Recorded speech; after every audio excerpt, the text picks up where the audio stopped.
On April 10, 1912, the RMS Titanic set sail from England. But this wasn't the launch of a regular ship. The Titanic was the largest liner ever built at the time. It was 882 feet long.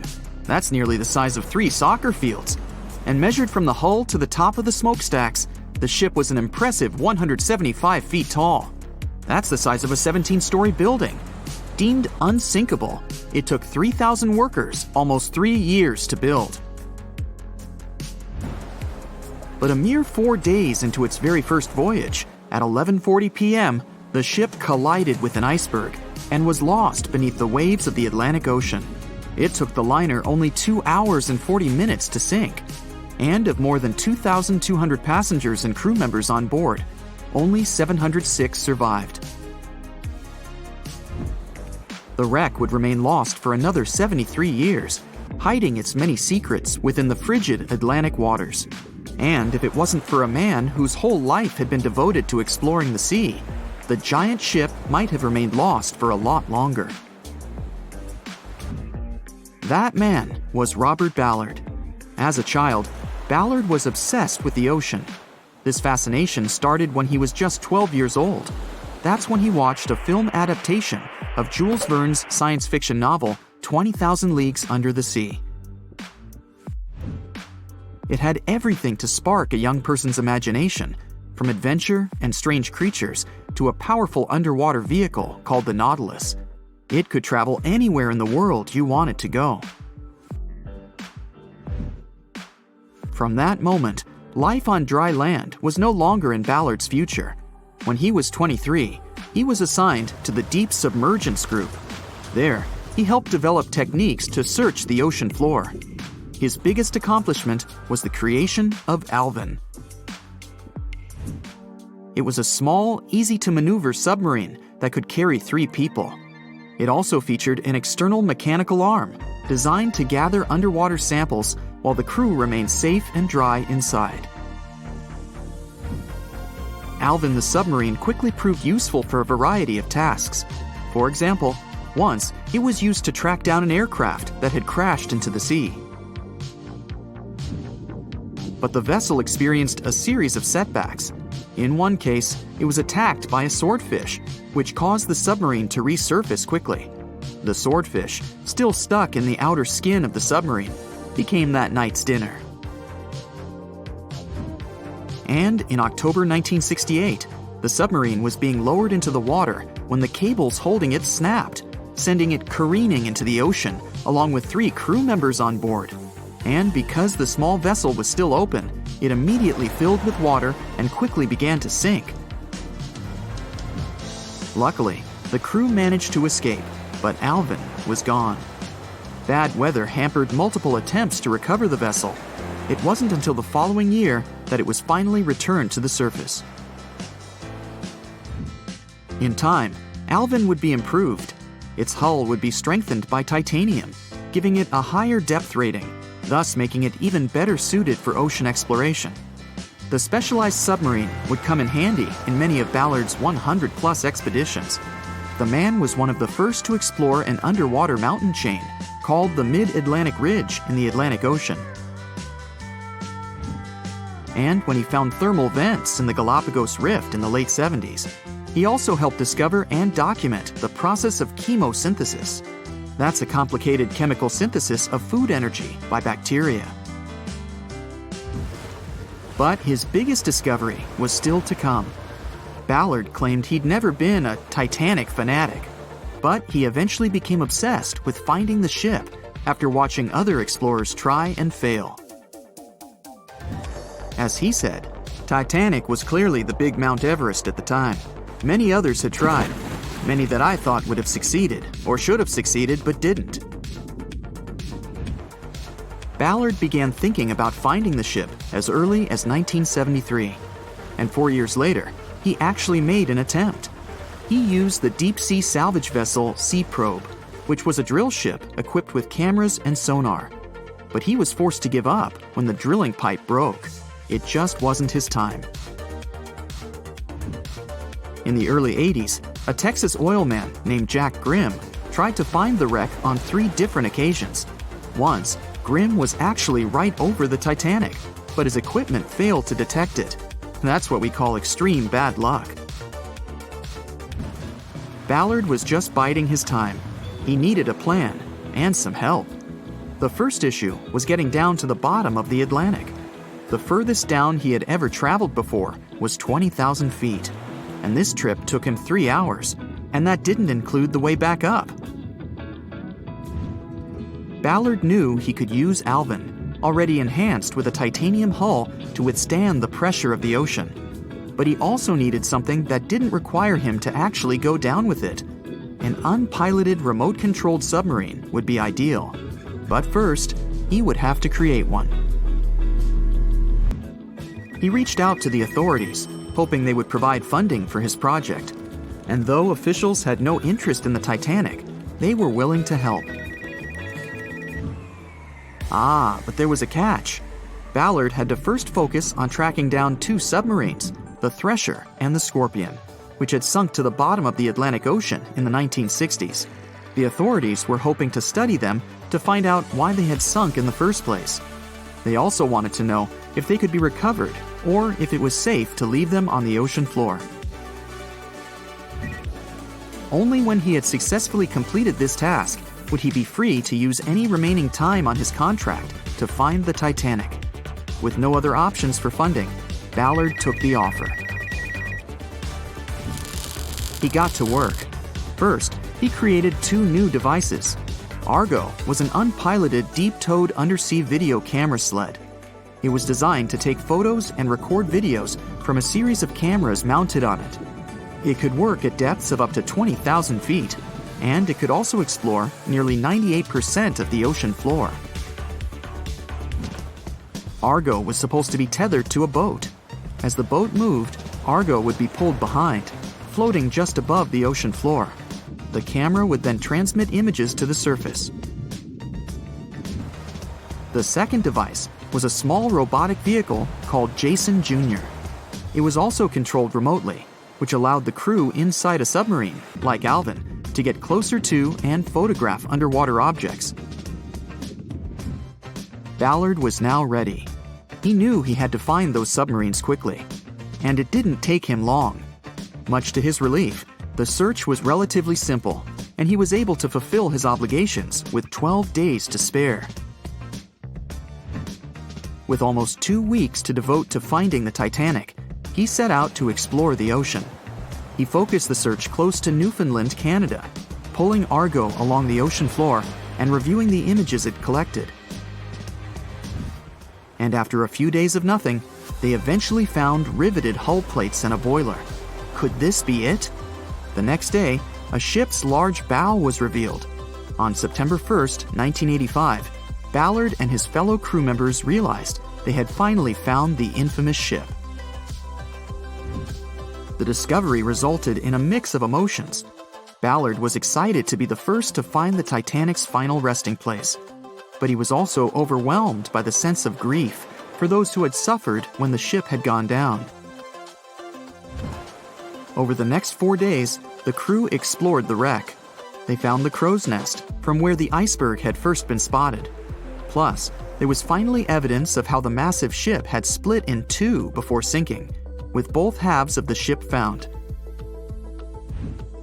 There was furniture and dinnerware, and sadly, several leather shoes of those who hadn't made it to safety were scattered about the ocean floor.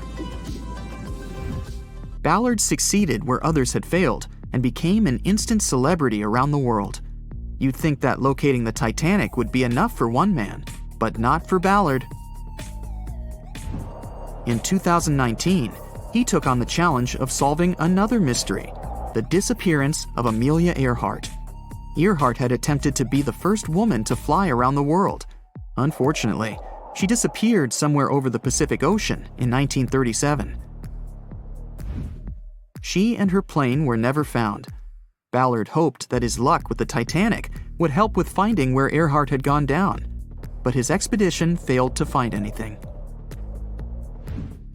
And though Robert Ballard has found more shipwrecks than anybody else, it's only the tip of the iceberg.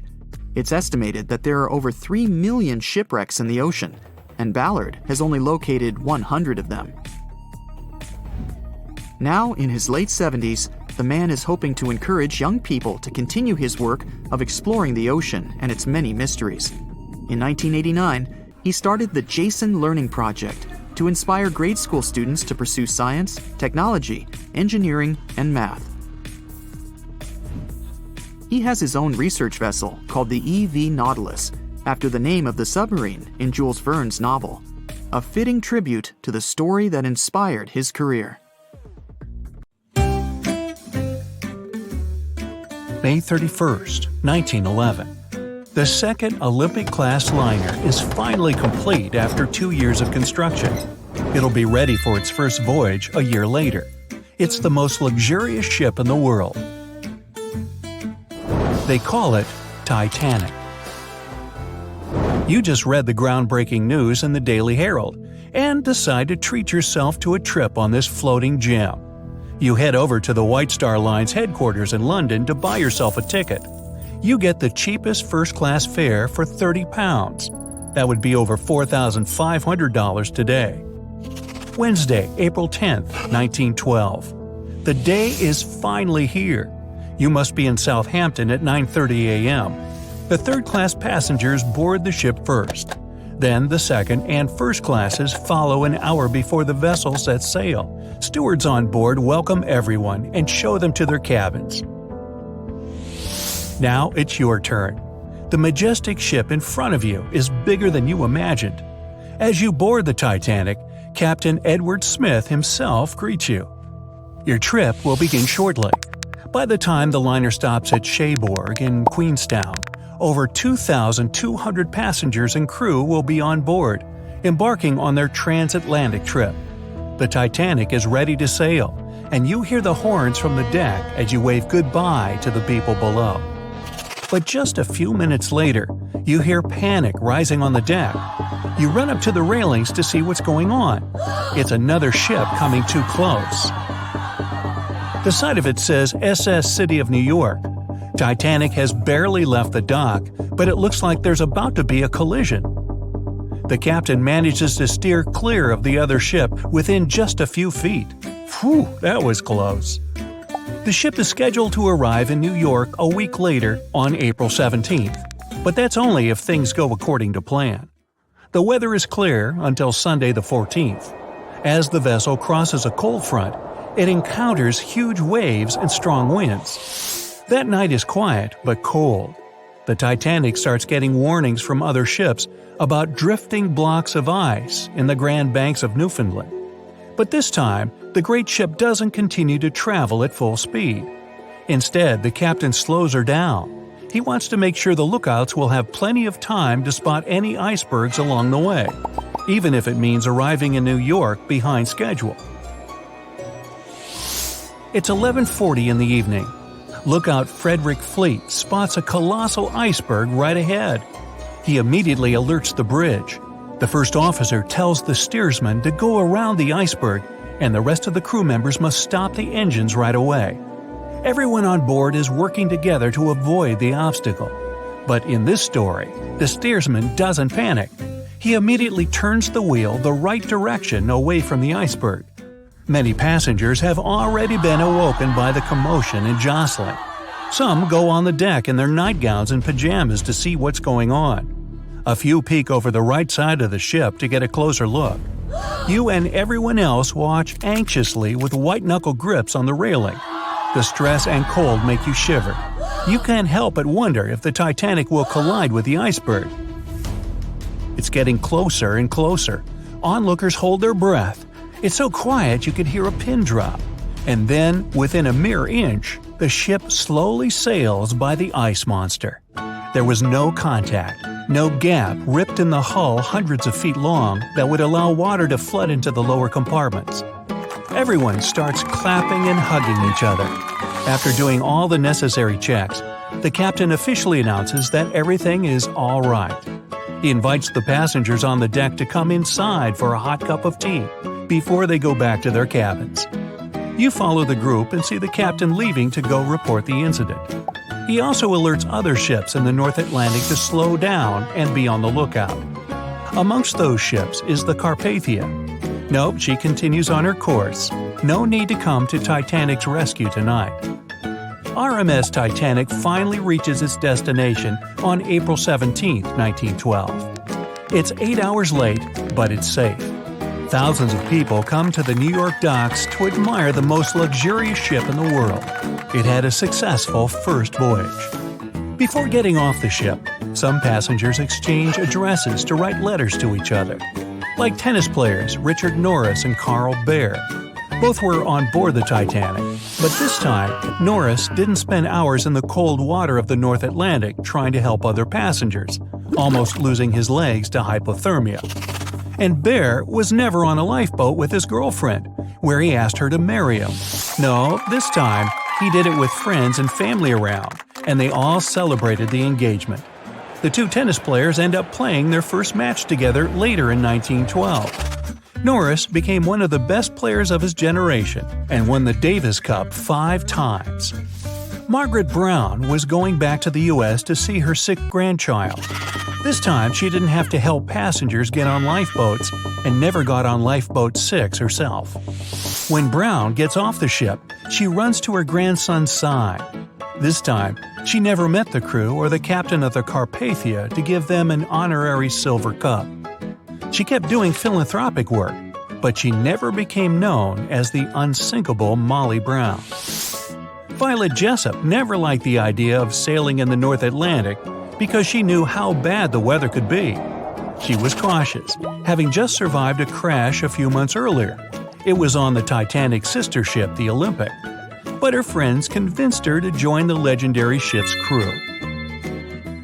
This time, she was never called on deck to help passengers and never boarded Lifeboat 16. She continued working on the Titanic until her retirement, meaning she was never taken on as a nurse of the Britannic, and in November 1915, it didn't become the third shipwreck Jessup would survive.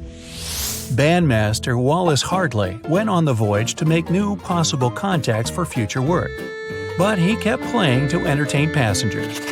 This time, he never played music to a panicked crowd of people while the ship was sinking. He survives. He goes home to his fiancée, gets married, and starts a family. He continues entertaining people on the North Atlantic run. This time, his mourning fiancée never received his violin, and the historic Titanic memorabilia was never sold in 2013 for $1.7 million. Bertha Main met the love of her life, Quig Baxter, in Brussels while he was traveling with his mother and sister. Baxter wanted to take Main with him, so he secretly booked her a cabin under the name Mrs. de Villiers. This time, he never had to guide his family to a lifeboat. His family met his girlfriend when they got off the ship, not on Lifeboat 6. This time, Baxter survived. He returned to Canada with his girlfriend, and she never went back to Europe alone. Main's nephew would never find a shoebox in her closet with memories from the Titanic. Dorothy Gibson was playing bridge that night with a couple of New York bankers. When she went back to her stateroom with her mother, she never heard that long, sickening crunch and never got on Lifeboat 7. And in May 1912, she doesn't star in a movie about surviving the Titanic because there was no crash to survive. She went on to do great things, and she eventually moved to France with her mom. In this hypothetical story, the Titanic went on to have a successful career. It was the most luxurious ship for many years to come. It did the North Atlantic run countless times, and it successfully delivered passengers and mail where they needed to go. After 25 years in service, the old liner was scrapped. Another large vessel replaced it. It had more room for lifeboats and a large enough deck for people to walk and play. The White Star Line Company would eventually merge with their competitors. But this time, because their ships didn't sink, they made enough profit to continue going strong. In 1980, the company would become a major airline. Their first trip was from Dublin to New York. The plane was nicknamed Titanic in honor of the airline's historic ship. And this time, in 1985, the only thing oceanographers find at the bottom of the North Atlantic is corals, fish, and mollusks. and a rather large blue diamond necklace. Hold on. Nah, just some broken blue glass. Never mind.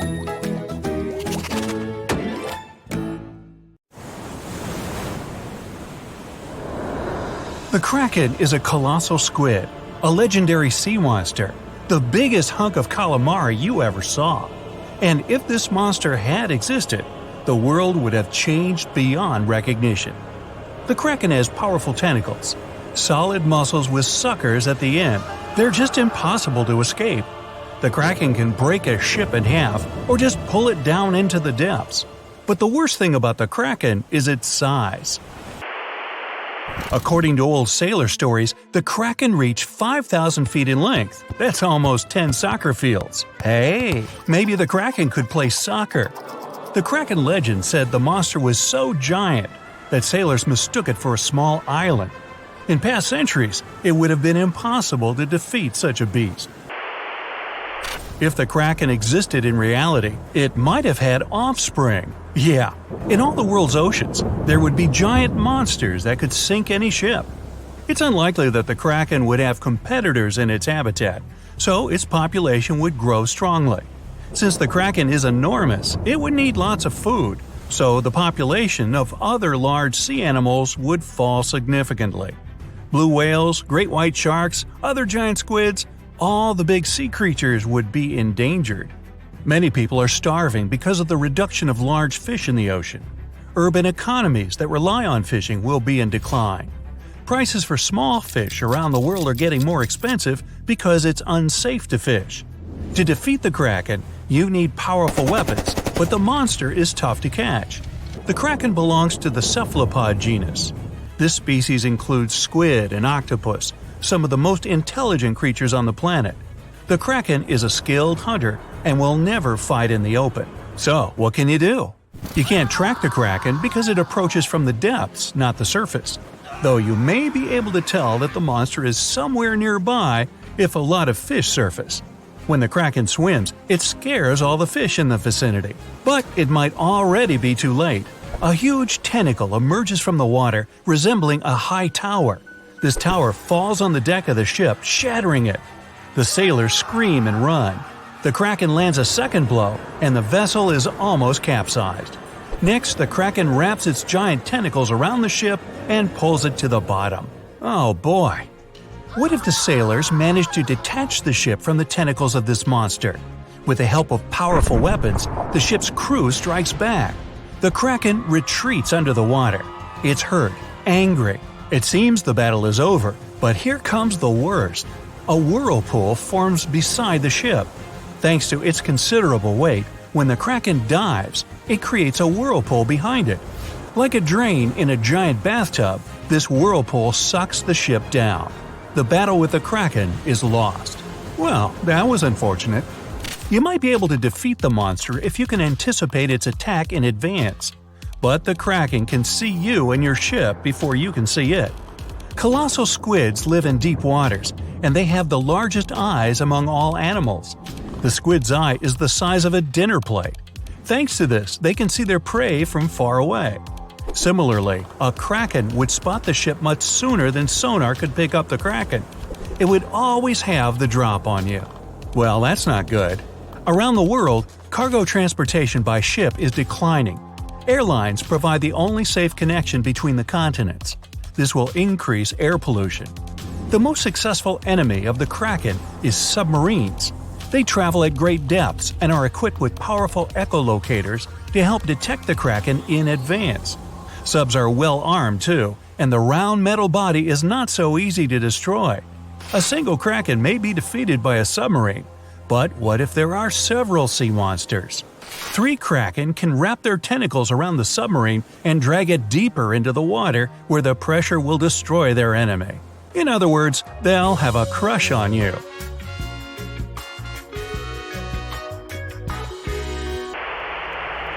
The existence of the Kraken will have dramatically changed the development of many countries. What if Christopher Columbus, on his famous journey, noticed an island that he thought was the New World? He approaches it, but tentacles emerge from the island and sink Columbus's ship.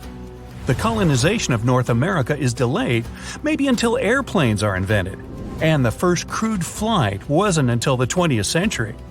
There would be no Hollywood, there would be no hamburgers, no famous American music playing. There wouldn't be YouTube, which means you wouldn't be watching this video right now. Worst of all, the internet wouldn't exist either. And all this because of one stupid monster squid. The Vikings wouldn't sail on their long ships to raid and settle foreign territories. The history of Norway, Sweden, Finland, and other Nordic countries would have changed drastically. Hey, maybe the Titanic wouldn't have hit an iceberg, but a giant sea monster instead. Though it's unlikely that people would take trips on huge ocean liners in a world where the Kraken exists. Maybe though, the Kraken isn't all that aggressive. Still, they need a lot of food, and because of the growing population of these monsters, there will be much less food in the ocean. Therefore, the Kraken will increasingly come to the surface for hunting. In the future, the Kraken will migrate closer to the shore. In many countries, people then are not allowed to swim in the ocean. Imagine floating on the waves and a monster the size of a skyscraper is swimming right below you.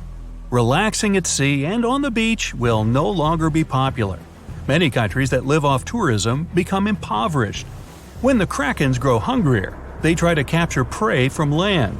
A huge squid could attack small port cities.